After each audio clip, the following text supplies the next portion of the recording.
FPN 소방방재신문의 박준호 기자입니다.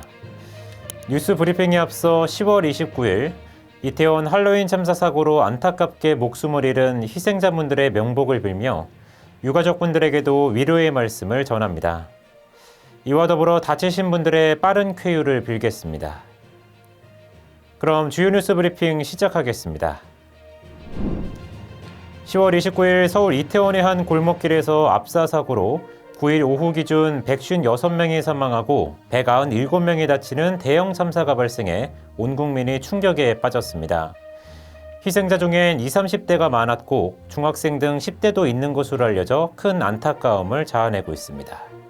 앞서 전해드린 이태원 할로윈 참사의 책임을 규명하기 위해 꾸려진 경찰청 특별수사본부가 용산소방서장을 과실치사상 혐의로 입건했습니다. 소식이 알려지자 동료 소방관들과 시민들은 이해할 수 없다며 분노를 표출했고 국회 오영환 의원도 정부의 책임 꼬리 자르기라며 강하게 비판했습니다. 경북 봉화 지하경도에 고립된 뒤 구조를 애타게 기다리던 광부 2명이 사고 발생 11차 221시간 만에 가족 품으로 돌아갔습니다. 이들은 소방구조대와 광산자치구조대, 경찰, 시청, 군 등 관계기관이 나서 구조활동을 벌인 끝에 건강하게 생還할 수 있었습니다. 경기 고양에서 군 부사관이 구급대원을 무차별적으로 폭행하는 사건이 발생했습니다. 대원 1명은 전방 십자인대가 파열돼 1년간 치료를 받아야 하는 처지에 놓였습니다. 소방관은 물론 시민이 분개하며 강력한 처벌을 요구하고 나섰습니다. 대통령 직속 규제개혁위원회가 기도유지와 정맥로 확보 등으로 한정된 응급구조사의 업무 범위를 확대하기로 했습니다.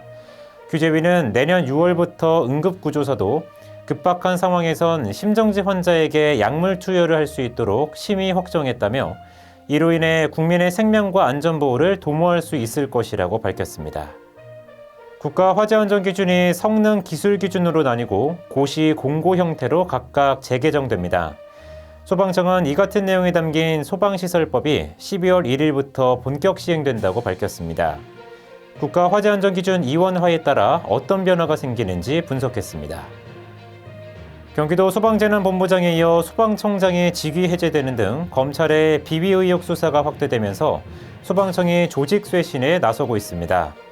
소방청은 외부 전문가가 참여하는 청렴혁신위원회를 구성하는 등 오는 12월까지 종합대책을 마련하기로 했습니다. 윤석열 정부 출범 이후 첫 국정감사인 2022년 소방청 국정감사 서면 질의 답변서가 10월 24일 열린 행정안전위원회 종합국정감사에서 공개됐습니다. 올해 서면 질의서엔 소방청의 정책 문제를 비롯해 처우 개선 등 다양한 질문이 담겼습니다. FPN 소방방재신문이 국회에 제출된 답변서 중 눈에 띄는 내용을 조명했습니다. 소방청이 11월 7일 화재 예방 소방시설 설치 유지 및 안전관리에 관한 법률 시행령 전부 개정안을 재입법 예고했습니다. 전통시장의 화재 알림 설비 설치가 의무화되고 특정 소방 대상물에 연립 다세대 주택이 포함되는 등 관련 법규가 대폭 변화됩니다.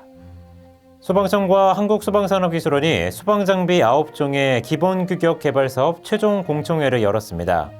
이로써 지난 2017년부터 6년간 진행된 장기 프로젝트가 마무리 수순에 접어들었습니다. FPN 소방방재신문이 공청회에서 나온 내용을 자세하게 정리했습니다. 관련 기사의 상세 내용과 더 다양한 분야 소식은 이번 소방방재신문 발행호에서 확인하실 수 있습니다. 지금까지 주요 뉴스 브리핑의 박준호 기자였습니다.